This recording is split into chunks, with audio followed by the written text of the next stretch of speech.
420 सास। तो फिर क्या नाम रखें हम हमारे रेस्टोरेंट का? बिरलास किचन, या फिर पंजाब की रसोई, या फिर दावत। हाँ, त्रिशा सही बोल रही है, दावत बहुत ही बढ़िया नाम है। हाँ, त्रिशा सही बोल रही है, दावत बहुत ही बढ़िया नाम है। यस, एकदम सॉलिड नाम है। अब आप तीनों के पार्टनरशिप में ये रेस्टोरेंट है तो आप तीनों की सहमति भी तो जरूरी है। एक मिनट, ये क्या दावत शावत जैसे नाम रख रहे हो? ओम साई नाम रख दो। जय साईनाथ महाराज की। हाँ माँ, ये बहुत अच्छा नाम है। इनफैक्ट किसी भी शुभ काम को करने से पहले भगवान का नाम लेना तो बहुत ही पावन बात है। लेकिन ये नाम जो आप सजेस्ट कर रही हो ना, वो काफी नॉर्मल और कॉमन नाम है। कैरो इज राइट, हर गली हर मोहल्ले में यही नाम होता है, हर रेस्टोरेंट और ढाबे का। दावत एक अलग और यूनिक नाम है माँ। आपकी तीनों बहुओं ने बेहद खूबसूरत सा नाम सजेस्ट किया है। इन तीनों की ऐसे की तैसी। ये है महिमा, जिसके 3 बेटे हैं और वो सभी अपनी बीवियों से खूब प्यार करते हैं। अक्षत की बीवी कावेरी है, कैरव की बीवी त्रिशा है और भावेश की बीवी अमृता। अब तीनों बेटे हमेशा हर काम, हर सुझाव में, हर सलाह में सिर्फ और सिर्फ अपनी बीवियों की ही मानते और उन्हीं की बातें सुनते, जिससे महिमा को बहुत गुस्सा आता है। अपने कमरे में महिमा अकेले में कहती है, मेरे तीनों बेटों को अपना पालतू कुत्ता बना कर रख दिया है इन तीनों नासपीटियों ने। पता नहीं ऐसा कौन सा जादू कर दिया है जो मेरे तीनों बेटे अपनी बीवी की हर बात में बाल बुद्धि की तरह हाँ में हाँ मिलाते रहते हैं। उनका पल्लू छोड़ने का नाम ही नहीं लेते। नहीं, इससे पहले कि ये तीनों मुझे अपने बेटे से दूर कर दे और मेरे बेटे इनके गुलाम बन जाए, मुझे कुछ ना कुछ तो करना ही होगा। मैं बस चुपचाप ये फिल्म चलती हुई नहीं देख सकती, इसका टेप तो खराब करना ही होगा। अब देखना तुम तीनों, कैसे तुम्हें अपने पतियों से दूर करती हूँ मैं। महिमा अपनी तीनों बहुओं को अपने बेटों से दूर करने की कोशिश में लग जाती है। सबसे पहले वो कैरव और त्रिशा के कमरे में जाती है और वहां पर अलमारी में से फाइल्स निकालकर कैरव के सारे जरूरी कागजात के टुकड़े टुकड़े कर देती है और कमरे के डस्टबिन में फेंक देती है। अब ये गई फाइल और जरूरी कागजात डस्टबिन में। अरे वाह, लगता है ये शर्ट भी अभी अभी इस्त्री करके रखी है। चलो कोई ना, इस पे भी गरम तपती हुई इस्त्री रख देती हूँ। महिमा जलती हुई इस्त्री को शर्ट पे रख देती है और फिर वो शर्ट जल के उस पे छेद हो जाते हैं। बाद में जब कैरव अपनी फाइल्स के टुकड़े डस्टबिन में और जले हुए शर्ट को देखता है तो वो गुस्से से आग बबूला हो जाता है। त्रिशा, इधर आओ। क्या हुआ? ज्वालामुखी की तरह क्यों फटे जा रहे हो? ये मेरा शर्ट जला दिया तुमने। इन इम्पोर्टेंट पेपर्स को तहस नहस करके डस्टबिन में फेंक दिया। ये सब क्या कम है? तुम्हारी अक्ल क्या घास चढ़ने गई है? अरे लेकिन मैंने तो इन पेपर्स को देखा नहीं, तो फेंकोगे कहाँ से? और तुम्हारे इस शर्ट को तो मैं अपने हाथों से अच्छे से इस्त्री करके बेड पर रख कर गई थी। मेरा यकीन मानो कह रहा हो। झूठ, सरासर झूठ।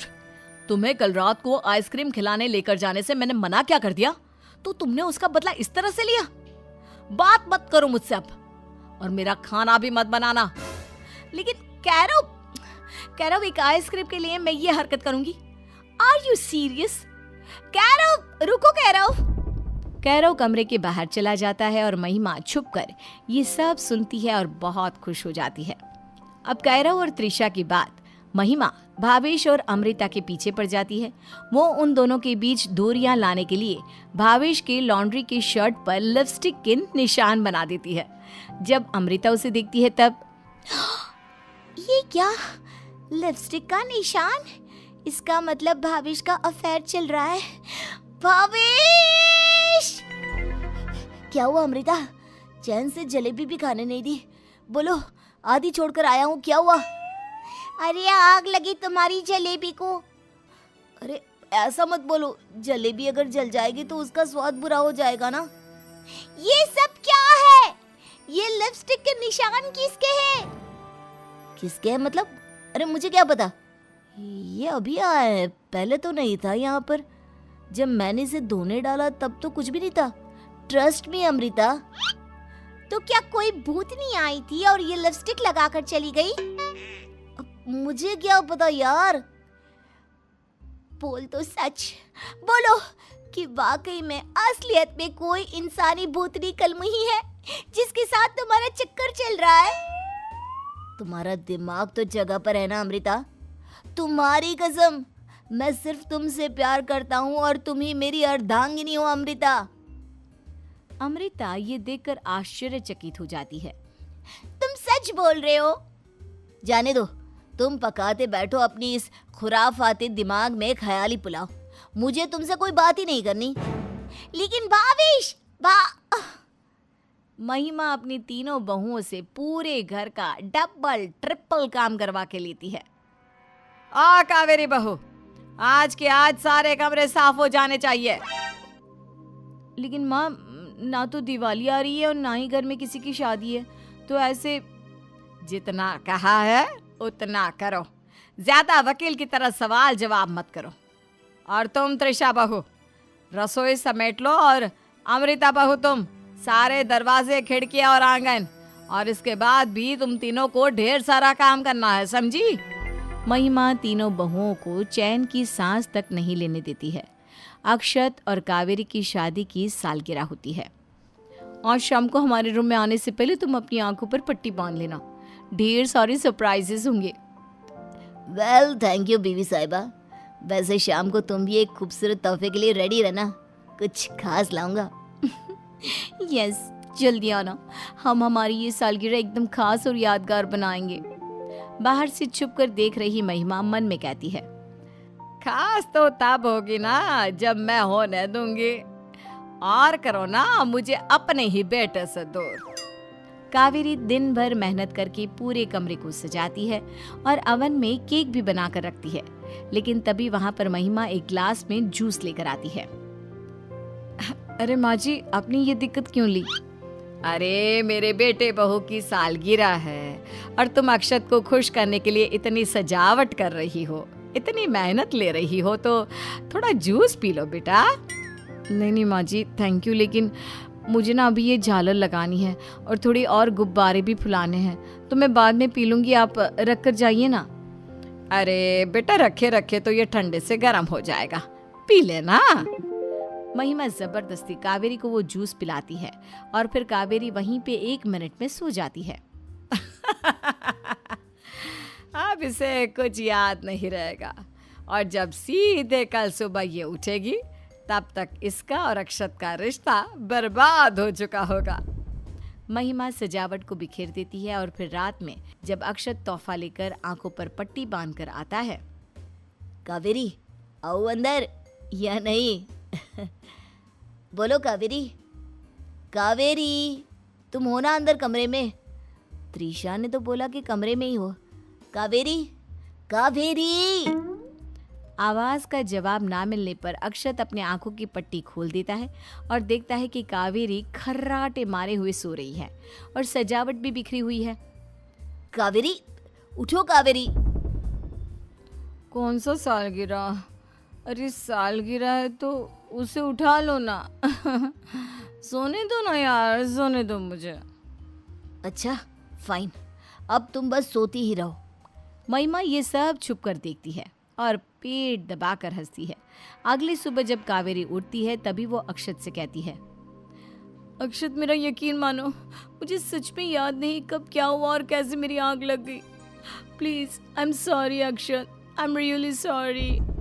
जाने दो कावेरी, अब कल का दिन तो गया ना।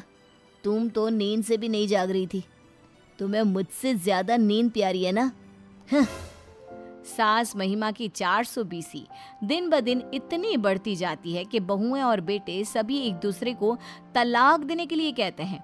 तीनों बेटों को रोता हुआ, परेशान और दुखी देखकर महिमा के अंदर की ममता अपने आप को रोक नहीं पाती और महिमा सभी के सामने आकर कहती है, रुको, कोई तलाक वलाक नहीं होगा।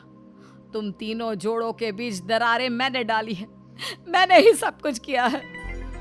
महिमा अपनी सारी काली करतूतें अपने बेटों और बहुओं को बताती है और वो सभी हैरान और दंग रह जाती हैं। माँ, आपने इतनी घिनौनी हरकत की।